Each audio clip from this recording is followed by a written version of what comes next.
Noong May 2025, may isang taong nakadiskubre ng isang Facebook group na may 32,000 followers. At ang pangalan ng grupo ay Fantasy Sidara, nang ibig sabihin ay Incestuous Fantasy o pantasyang may kinalaman sa pakikipagtalik sa mga kamag-anak. Sa loob ng grupong ito, libo-libong kataong hayagang nagbabahagi ng kanilang pagnanasa sa sariling kamag-anak, anumang edad ang mga ito. Ito ang kasong yumanig sa Indonesia, ngunit hindi umabot sa mga international news. Ang kaso kung saan ang mga babae at bata ay inalipusta at inaabuso mismo ng mga taong dapat sana'y nagproprotekta sa kanila. Ito ang nth room case ng Indonesia na kilala rin bilang Facebook Incestuous Group Case. Noong May 14, 2025, isang post sa Twitter na ngayon ay X na mula sa isang tila karaniwang Shopee affiliate account ang naging usap-usapan sa buong Indonesia. Marami nakaisip na clickbait lang ito pero hindi pala. Kasabay nito isang TikTok account ang nagbahagi rin ng parehong kwento at mabilis na kumalat ang balita at ang lahat ay pinag-uusapan nito. Ang nadiskubre ay simple pero nakakagulat.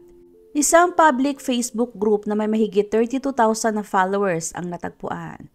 Pero anong dahilan kung bakit ito naging pambansang balita? Dahil itong version ng Indonesia na nth room, ang Fantasy Sidara, isang lugar kung saan nagtitipon ng mga tao upang ibahagi ang kanilang pinakamadilim na pagnanasa laban sa sariling pamilya. Mula pa sa simula, hindi talaga normal ang grupong ito.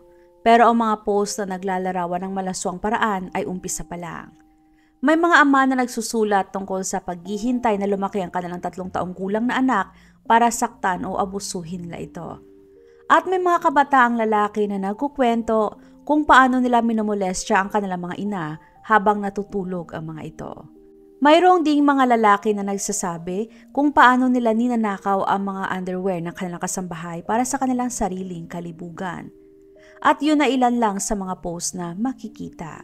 Hindi lang ito basta usapan ng grupo para na itong pamilihan. Karaniwan naroon ang pagbebenta ng malalaswang material na may kinalaman sa mga bata. May mga video ng mga batang natutulog habang hubad o walang saplot. Mayroon ding mga larawan ng mga hubad na bata na nakatuon sa kanilang maselang bahagi ng katawan.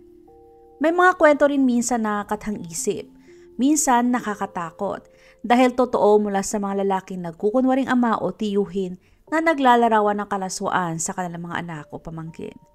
At mayroon pa mga totoong video ng pang-aabuso sa mga bata. Lahat ng ito ay ibinebenta ng hayagan sa Facebook mismo.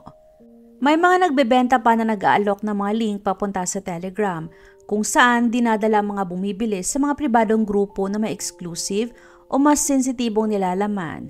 Isang karaniwang paraan sa Indonesia dahil bawal doon ang mga platform tulad ng OnlyFans. Ang presyo, 50,000 rupiah o halos 200 pesos para sa 20 videos at 100,000 rupiah naman para sa 40 videos at mga larawan. Ito ang halaga ng pang-aabuso at trauma sa grupong ito. Nang kumalat ang balita tungkol sa pag-iral ng grupong ito, nagulat at nagulantang ang publiko sa Indonesia.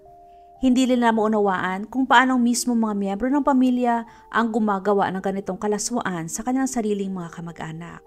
Nag-alala ang mga magulang na baka sangkot ang kanilang mga anak na lalaki o mga mister. Ang mga kabataan naman ay nag-aalala sa kalagayan ng isip ng mga biktima at kung paano maapektuhan ang kanilang buhay sa mahabang panahon. Sa dami ng miyembro na nabunyag, lahat ay nagtatanong, ano ang gagawin ng mga pulis? Una, humiling sila sa Meta na ipasara ang grupo. Pagkalipas ng 24 hours, matapos ito maging viral, tuluyang nawala ang grupo sa Facebook. Pagkatapos nito, mabilis na kumilos sa mga pulis para hanapin ang mga admin. Nahuli nila ang 6 na tao na responsable sa pagpapatakbo ng operasyon. Ang unang nahuli ay noong May 17 sa West Java, isang lalaki na nagngangalang DK na gumagamit ng mga alias na Alessa Bafon at Ranta Talisha sa grupo. Si DK ay hindi ang pangunahing admin pero isa siya sa mga pinakaaktibong miyembro. Karamihan sa kanyang mga inilalabas na content ay hindi libre kundi naniningil siya. Ang motibo niya ay simple lang, kamunduhan at kasakiman. Gusto niyang pagbigyan ng kanyang pagnanasa sa mga bata habang kumikita ng pera sa paggawa nito. Pagkalipas ng 2 araw, inaresto ng pulis si MR, ang pangunahing admin na siyang lumikha ng grupo noong August 2024 sa ilalim ng username na Nanda Krisha. Bilang tagapagtatag, karamihan sa mga ebidensya ay nakita sa kanyang cellphone. Mayroong 402 pictures at 7 videos ng malalaswang material. Hindi tulad ni DK, hindi perang motibo ni MR. Naghahanap siya ng mga bagay na makapagbibigay kasiyahan sa kanyang bawal na pagnanasa. Isang bagay na hindi niya makuha sa mga karaniwang porn site. Isang bagay na labag sa batas. At gusto niya ibahagi ito sa mga taong may parehong isip sa kanya. Sa parehong araw, May 19, 3 pang mga suspect ang inaresto sa iba't ibang bahagi ng Indonesia. Unang naaresto si MS sa Central Java, kung saan siya ay nagtatago kahit na may pabuyan ng inilagay laban sa kanya ng mga netizen. Gumamit siya ng pangalan na Mas Bro at madalas mag-upload ng mga video ng pang-aabuso na siya mismong gumagawa. Karamihan sa mga biktima ay mga bata at ilan pa rito ay sarili niyang anak na babae. Isa siya sa mga pangunahing kriminal na gustong mahuli ng publiko. Ang sunod na naaresto ay si MJ sa Bengkulu, South Sumatra. Gumamit siya ng pangalan na Lucas at tumutulong sa paggawa at pag-imbak ng mga video ng panggagahasa sa bata.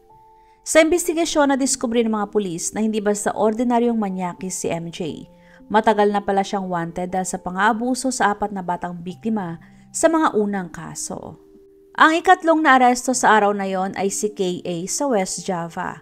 Hindi siya direktang kasali sa Fantasy Sidara, pero may koneksyon siya sa isa pang grupo na nagmula rito na tinatawag na Suka Duka, nang ibig sabihin ay tamis at pait. Sa grupong yon, ginamit niya ang account na Temon Temon upang maghanap sa internet ng child pornography. I-download ito at ipamahagi sa mga miyembro ng grupo. Ang huling pag-aresto ay nangyari noong May 20 sa Lampung. Ang suspect ay isang lalaking nagngangalang MA na gumagamit ng alias na Rajawali. Ang trabaho ni MA ay i-download at i-repost sa mga content tuwing tinatanggal ito ng Meta. Nakakita ang mga pulis ng hindi bababa sa 66 na mga pictures at 2 videos ng mga malalaswang material sa kanyang cellphone. Kaya ang tanong, kamusta naman ang mga biktima? Ilan ba ang mga bata na naapektuhan dahil sa grupong ito?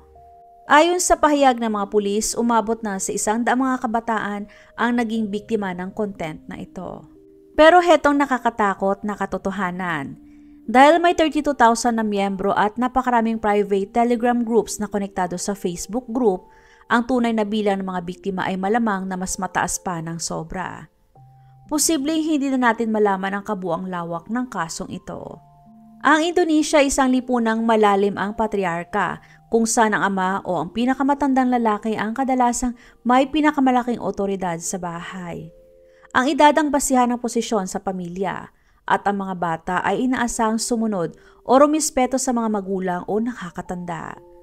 Habang gumagana ito para sa maraming pamilya, nagbibigay ito ng mapanganib na kapangyarihan para sa mga abusadong tao.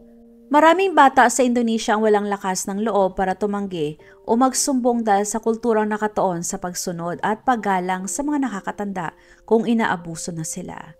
Mayroong din malaking tabu pagdating sa pag-uusap tungkol sa kahit anong may kinalaman sa sex sa kulturang Indonesian. Ang sex ay tinuturing na sobrang pribadong bagay at ang paggamit ng paksang tulad ng sexual abuse, lalo na sa loob ng pamilya, ay nagdadala ng hiya, hindi lang sa biktima kundi sa buong pamilya. Dahil sa cultural stigma na ito, nagiging sobrang hirap para sa mga biktima ang magsalita. Tinuturuan sila na ang pagbanggit ng ganitong bagay ay maaring makadungis sa pangalan ng pamilya, kaya marami ang nananahimik at tinitiis na lamang. Napakalakas ng takot sa kahihiyan na kahit kapag nadiskubre ang pang-aabuso, mas gusto ng mga pamilya na itago ito at ayusin ang pribado, imbis na i-report sa mga otoridad. Ang ganitong uri ng pang-aabuso sa pamilya ay hindi lang isang beses na pangyayari. Yan ay yung nakikita lang natin sa labas. Ayon sa National Women's Commission sa Indonesia, ang incest ay palaging nangungunang uri ng krimen na nangyayari sa mga pribadong lugar.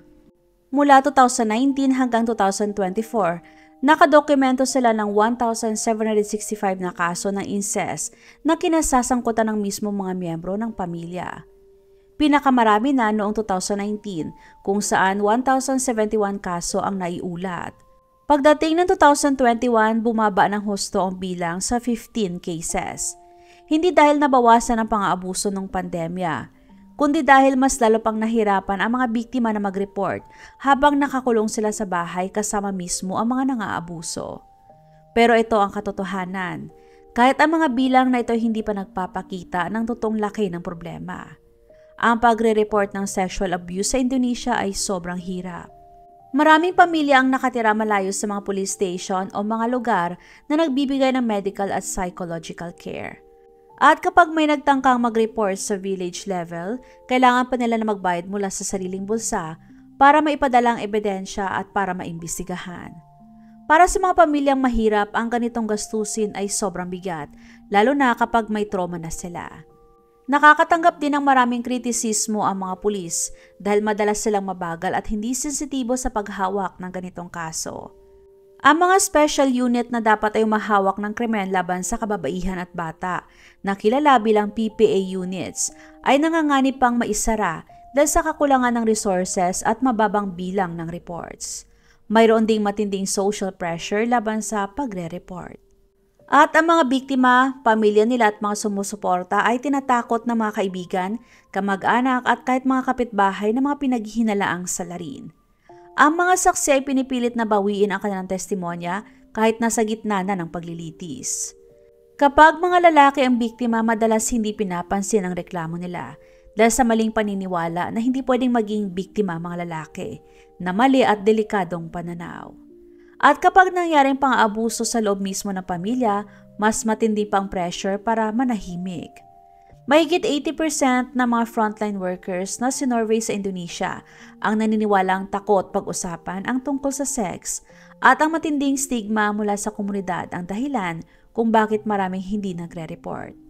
Kapag nagsabi ang mga biktima, kadalasan ay sa kaibigan o kapatid, hindi sa magulang o pulis. At hindi lang fantasy si Dara ang grupo. Sa parehong buwan, may isa pang grupo na naging viral, ang Suka Duka o Bittersweet, dahil sa kapareho na dahilan. Mayroon itong 41,000 followers, pero hindi ito gaano nabigyan ng media attention. May ilang tao na naniniwalang ang Suka Duka ay parang pinalitan na pangalan lang ng fantasy si Dara para maitagong ebidensya at malito ang mga pulis.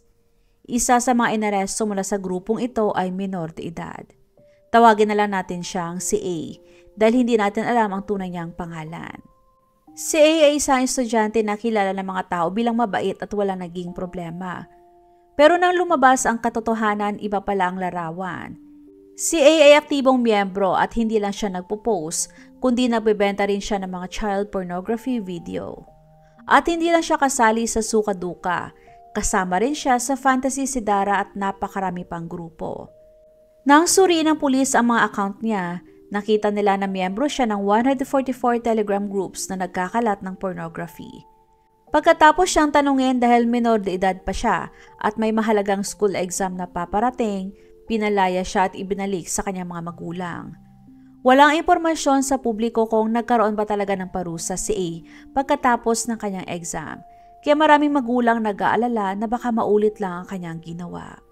At sa parehong buwan, isang 44-year-old na tour guide sa Bali, Indonesia ang inaresto dahil siya nagpapatakbo ng isa pang grupo na nagdi-distribute ng child pornography.